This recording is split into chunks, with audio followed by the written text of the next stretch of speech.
She's got a point. She's an icon. She's a legend. And she is the moment. Now, come on now. Hi everyone, it's Greyson, and this is Greyson Talks Everything. If you are new to the channel, welcome, and if you are not new and are returning, welcome back. Do be sure to like, comment, share, and subscribe to the channel if you haven't already. And also follow me on Instagram so you never miss the latest updates on when videos of mine are coming out. And to always just admire some fan art of mine that I regularly post on there. Some of that should be showing up on the screen right now. Alright, and the link to my Instagram is always in my description, but if you want to know my Instagram tag right now so you can follow me immediately, that should be showing up on the screen right now as well. Alright, let's get into it. Today, I'm going to be reviewing Dune with no spoilers. This movie left me very conflicted, as you will see when I get into my review. Like, the first half of this, my review was very positive. And then, go start to see how it got, very negative very quickly. So this movie left me very conflicted. I'm pretty sure now that I, plain and simply just dislike it. Maybe I'll have to give it another rewatch to really get my feelings intact. But, yeah, let's just get into it. I'm excited to see what you guys have to say about this movie. Yeah, let's get into it. So I think what I liked most about this movie, Dune, and what caught me off by surprise is how this movie felt a lot like a David Lean 1940s to 50s 3-hour-long Hollywood epic like Spartacus, Cleopatra, and Dr. Zhivago, which all, including Dune, had big and amazing world building. Dune also feels like a classic story, not only because it's supposed to take place into the far future, but it harkens back to the time of empires and war on a grand scale, which was magnificent.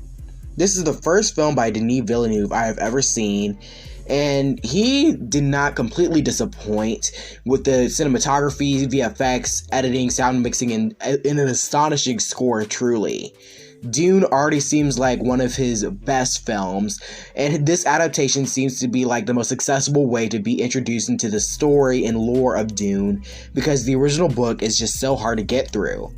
I think almost the entire cast does a phenomenal job with what they're given, with the standouts obviously being Timothée Chalamet as Paul Atreides, Rebecca Ferguson in her new breakout role as Lady Jessica, she was so good here, and Zendaya, even though, now that I think about it, she only had 10 to 15 minutes of screen time in this 2 hour and 35 minute long movie as Chani of the Fremen, who, while she only had so little screen time, she still made an amazing impression as a woman who was in Paul's dreams, as someone who was so ethereal yet so grounded, which is a lot like Zendaya in real life. So yeah, Zendaya always just steals the show. Wow, racism. But sadly, I can't give Dune all the praise because Denis Villeneuve really turned this movie into a white savior story in the vein of Avatar and the help levels of offensiveness and insensitivity.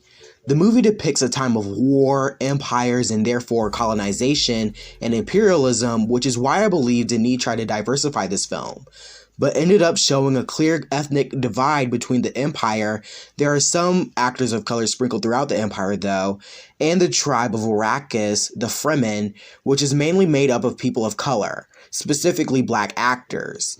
This makes the turn in the end of the first act transitioning into the second act and third act very unsettling as a black viewer. Like the book this movie was based on, it was supposed to be a critique on colonization and imperialism, almost a satire of the white savior trope that we saw in earlier sci-fi books like John Carter, but the movie itself doesn't portray it well enough, and it was just poorly executed on behalf of the writers and Dennis's part, and it got to the point by the end of the film, you still think you're following Paul on the hero's journey if you haven't read the book already.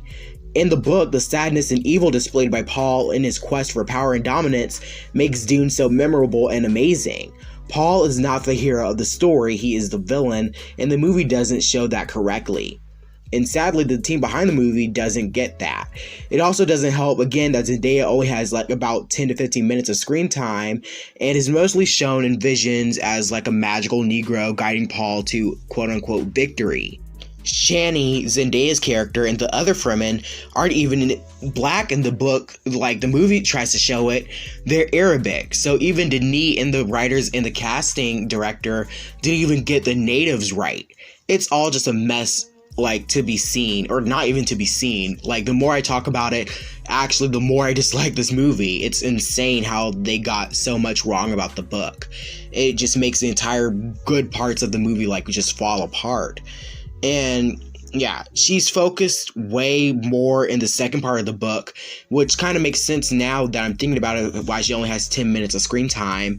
But they completely mislead the audience with the trailers, and the coolest scenes from the trailers were literally just Paul's 5-second visions. Like, the entire action scenes or him just riding on the sandworm that we see in the movie are all just visions.